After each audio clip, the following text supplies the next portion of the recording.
Allô, salam alaikum. Bismillahi, wa salatu wa salamu ala rasulillah wa ala alihi wa sahbihi wa man wala. Je te souhaite la bienvenue dans ce dernier épisode de Calme Sultana édition Ramadan. Et franchement, ça va me manquer. Parce que Ramadan, c'est qu'une fois dans l'année. Ramadan, c'est un tremplin pour le reste de l'année. Ramadan, c'est un moment où on s'est ressourcé, où on a vu de quoi on était capable. Quand on voit qu'on peut se lever tous les matins à Sahur, on sait qu'on peut se lever à Fajr. Quand on voit qu'on se retient de dire certaines mauvaises paroles, de mentir ou de médire, on sait qu'on n'a pas d'excuses. Ce mois-ci, on ne voulait pas juste avoir faim, on voulait que notre jeûne soit accepté. Donc on a su se dompter sur plein de choses différentes et on voit qu'en fait on en est tout en fait capable. Et beaucoup de gens se disent oui, mais c'est parce que le shaitan est attaché pendant le mois de Ramadan, etc. Mais beaucoup de savants disent que le qarin, donc ce shaitan qui t'a attribué depuis la naissance, en fait, d'ailleurs, petite mise au point en soi, le qarin en soi ne veut pas dire forcément ce shaitan qui est avec toi. Le prophète sallallahu alayhi wa sallam cite dans le même hadith qarin min al-malaika wa qarin min al-shayatin. Un qarin parmi les anges et un qarin parmi les shayatin. Donc qarin en soi, ça ne veut pas dire shaitan. Mais dans le langage courant, on l'utilise pour signifier le shaitan qui est avec nous. Voilà. Il en est de même pour an-nafs ou ar-ruh, lequel représente l'âme. Est-ce qu'on dit nafs ou est-ce qu'on dit ruh? Pour pas trop m'étendre sur ce sujet-là, parce qu'il n'a rien à voir avec ce dont je voulais te parler, je t'invite à rester jusqu'à la fin de la vidéo. Et puis, là, j'en parlerai. Donc, pour revenir à ce que je disais, beaucoup de sœurs se disent, bah, comme le shaitan était enchaîné durant le mois de Ramadan, c'est pour ça que j'étais plus productive. Et bien, les savants disent qu'en fait, c'est que les grands shayatins qui sont enchaînés. Tout ce qui est les qarines, etc., tout ce qui est les shayatins qui sont dans notre quotidien, qui nous accompagnent au quotidien, sont encore là, sont toujours là. Donc, tu as su dompter pour Ramadan. Et si tu as bien écouté les épisodes du podcast précédent liés au mois de Ramadan, c'est vrai que le jeûne, de manière générale, te permettra de limiter les effets du Qur'an. Mais alhamdoulilah, tu peux jeûner le reste de l'année. Et au-delà de ça, en fait, le jeûne, tout comme Ramadan, c'est un tremplin. Ça te permet de les canaliser. Tes émotions sont plus des pulsions. Elles sont réduites à un stade normal d'émotion que tu peux comprendre, trier, puis de les mettre en œuvre ou non. Et c'est vrai que repérer le Qur'an, ou du moins le shaitan, parmi nos différentes pensées, etc., c'est essentiel. Mais c'est un travail qu'on va faire un petit peu plus tard. Là, si tu veux un petit peu, l'ordre, c'est vraiment de te parler de la fin de Ramadan, de ce qui va te propulser sur le reste de l'année et t'accompagner durant le Ramadan. Et ensuite, petit à petit, les différents éléments que tu dois prendre en compte pour, Inch'Allah, essayer d'avancer vers une âme plus sereine et apaisée. Donc, comme tu le vois, le shaitan avait peut-être moins d'effet sur toi parce qu'il était limité par les jeunes, mais il était toujours là. Et tu as réussi à le dompter, tu as réussi à dompter la procrastination ou d'autres défauts qui étaient à l'intérieur de toi pour faire ce que tu as à faire. Donc tu peux le faire tout le reste de l'année, bidnillah. Et parmi les choses que tu dois vraiment essayer de travailler cette année, c'est peut-être le divertissement. Ouais. Parce qu'Ibn Qayyim a dit que la perte de temps est pire encore que la mort. Subhanallah. Et qu'y a-t-il de plus grand encore en termes de perte de temps que le divertissement, surtout celui dans lequel on est aujourd'hui, tout ce qui est la procrastination, les réseaux sociaux. Alors il faut savoir que le divertissement en islam n'est pas interdit. Et je pense que le Eid en est une belle preuve quand même. C'est juste un jour de fête où il est même interdit de jeûner, c'est un jour où tout le monde doit profiter, c'est un jour de partage, un jour de rigolade.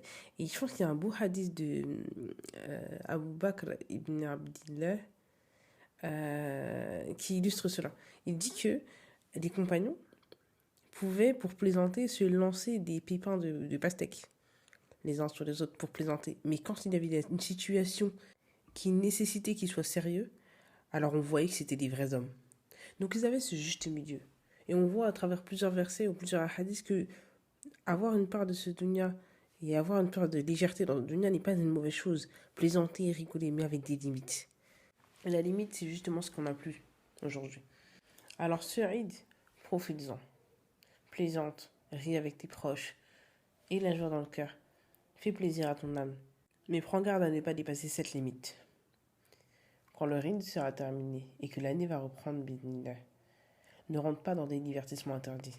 Et je pense bien qu'un des pires, c'est Netflix. C'est vrai qu'il y a les réseaux sociaux avec le scrollage, etc. Mais tu vois, les réseaux sociaux, c'est gratuit. Et tu t'en rends pas compte, mais ça fait une grande différence. Parce qu'à partir du moment où tu as payé pour un contenu, tu vas le consommer. Et même si tu n'en as pas besoin, tu as envie de rentabiliser ce que tu payes. Alors que les réseaux sociaux, demain, tu en as un petit peu marre, ça te saoule, tu désinstalles l'application. Mais Netflix, c'est pas aussi simple. Surtout qu'en plus, on prend jamais un abonnement seul, il y a toujours 2 ou 3 personnes qui dépendent de nous. C'est compliqué. Alors on se donne des excuses en se disant que oui, on regarde des choses profitables, etc. Mais en fait, Netflix, quand on regarde bien, ça réunit tellement de formes de haram différentes. La musique. Encore sur les réseaux sociaux, quand il y a de la musique, tu coupes le son. Mais Netflix, en fait, il y a cette musique continuelle derrière les paroles. Et au-delà de ça, même si c'est de la musique entre certains dialogues, tu vas pas à chaque fois couper le son. Donc ça rentre dans ton cœur.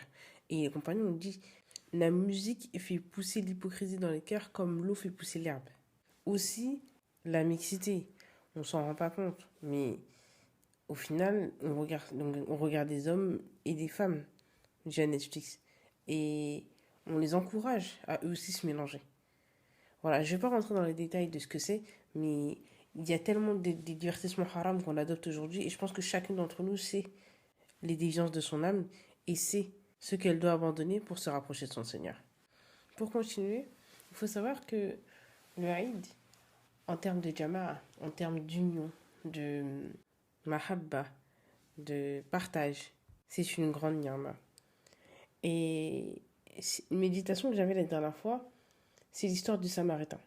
Pour information, le Samaritain, un Samiri, c'est celui qui a conduit les Bani Israël, les enfants d'Israël, à adorer le veau en l'absence de Moussa alayhi salam. Et lorsque Moussa est revenu, il a invoqué contre lui une chose qui m'a vraiment frappé. Il a invoqué contre lui l'exclusion à vie. Qu'il soit à tout jamais condamné à vivre loin des gens.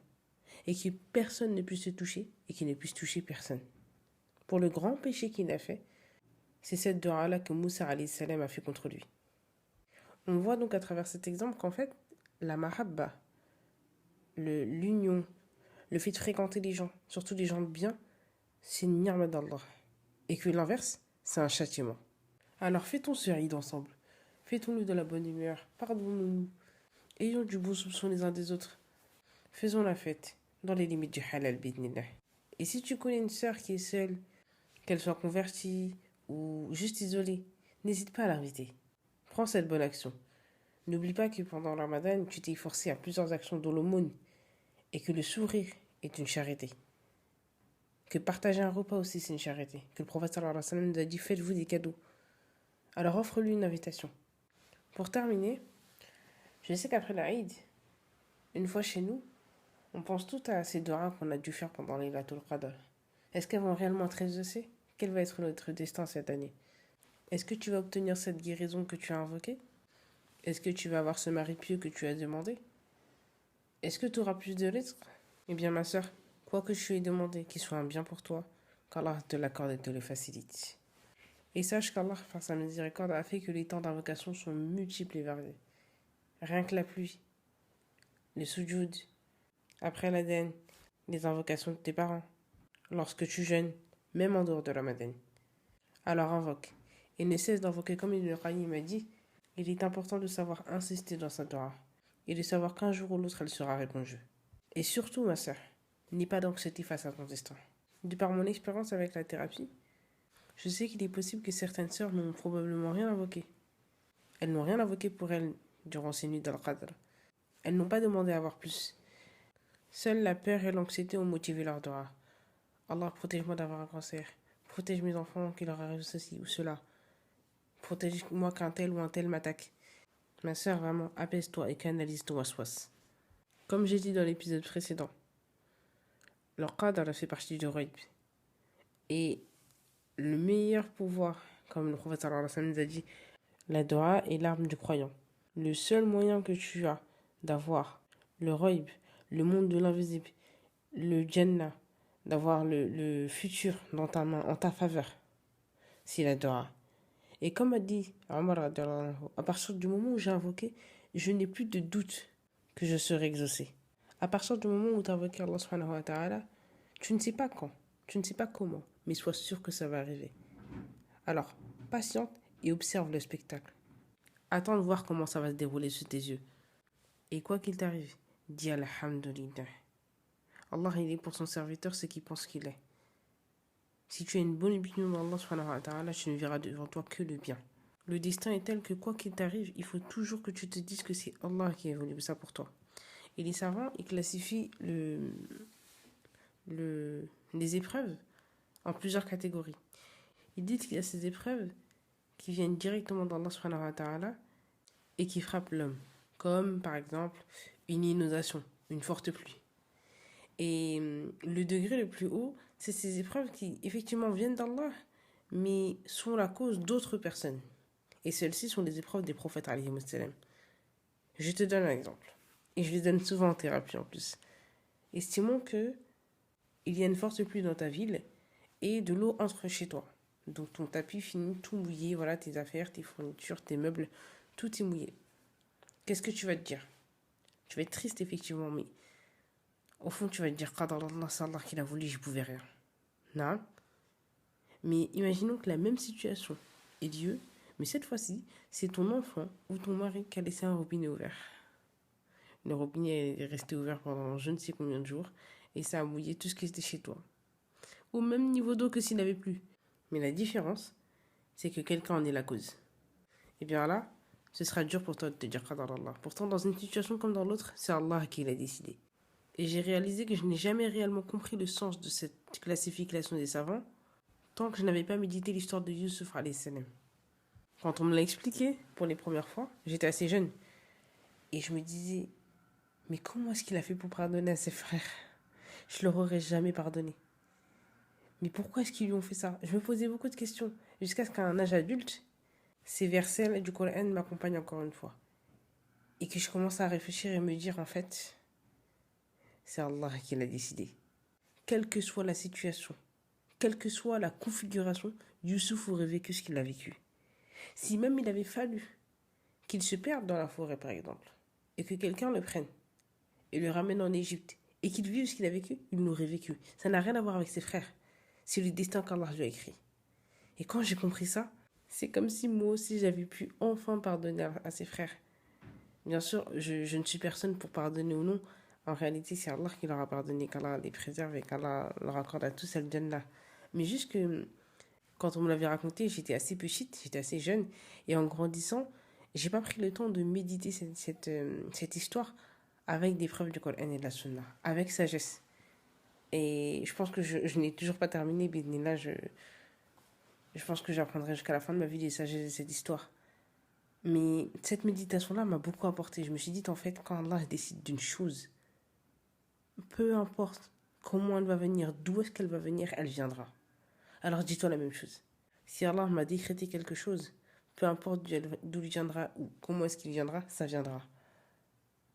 Et pour être sûr qu'Allah m'a décrété le bien, déjà j'en suis sûr, parce que je connais mon Seigneur, j'ai confiance en lui. Et si vraiment je veux une chose précise, je sais que j'ai juste à invoquer. Ça viendra, bidnillah. Mais ça viendra comme il l'aura voulu. Et je l'ai dit la dernière fois, le chemin de la dua est encore plus beau que son résultat. Le chemin par lequel ta dua va être répondue est encore plus riche, il va encore plus t'apporter que la réponse à cette dua. Qu'Allah exauce tes doigts de Laylatul Qadr. Qu'Allah fasse de cette année une année profitable pour nous. Qu'Allah nous permette d'atteindre le mois de Ramadan prochain et en fasse un bien pour nous. Qu'Allah nous pardonne et nous élève. Amin. Barakallahu fik. Ah oui, j'ai oublié. Je t'avais dit de rester jusqu'à la fin de l'audio pour t'expliquer la différence entre Ruh et Nafs. Très honnêtement, je ne pourrais pas vraiment rentrer dans les détails en quelques minutes d'audio. Mais voici ce que tu dois savoir. En fait, dans le langage courant, on dit Nafs pour désigner l'âme. Mais en réalité, en Ilm Nafs, on apprend qu'en fait, l'âme, c'est Ar-Ruh. Ça a un peu la même étymologie que le mot Rih. Parce que l'âme elle est légère. Là. Et c'est aussi pour ça que elle va beaucoup être dans la méditation, beaucoup dans les pensées. Elle rêvasse beaucoup. Du coup, qu'est-ce que c'est que le nafs? Le nafs, en fait, c'est l'ensemble de la personne. En fait, Allah nous a créés avec différentes parties qui nous composent. Il y a la raison, l'âme et le corps. Et l'ensemble de tout ça font le nafs, font l'esprit, la personne. L'âme et l'essence. La raison, voilà, c'est selon certains savants un attribut de l'âme ou autre. Voilà, je développe ça dans une formation dédiée à cela. Et le corps, bah, c'est le corps qu'on connaît. Donc chacun a son langage, chacun a sa manière de s'exprimer. Et les trois ensemble forment la personne, forment l'individu. Voilà un petit peu la différence. Si tu souhaites rentrer dans les détails, comme je viens de l'expliquer, j'ai dédié une formation exclusivement pour cela, Inch'Allah, pour t'aider à te comprendre mieux et à comprendre les gens dans ton entourage, à comprendre ton schéma familial, à comprendre les sœurs autour de toi. Et pourquoi pas exercer ou t'améliorer dans ton métier. Parce que je sais que plusieurs sœurs qui ont pu faire la formation jusque-là, elles ont commencé donc avec la psychologie à l'université et quand elles se sont mises dans l'islam, elles ont réalisé qu'en fait les réponses étaient plutôt dans le Coran et la Sunna. Donc la formation leur a permis de vraiment compléter leurs connaissances, alhamdulillah, et de se sentir plus apaisés de parler de Coran, Sunna, avec plus de science. Voilà. Pour en savoir plus à ce sujet, je t'invite à te rendre sur mon site internet ou sur mes plateformes sociales. Et un live est prévu sur Telegram et Instagram juste après le mois de Ramadan pour répondre à toutes tes questions, Inch'Allah. À plus tard, salam alaikum.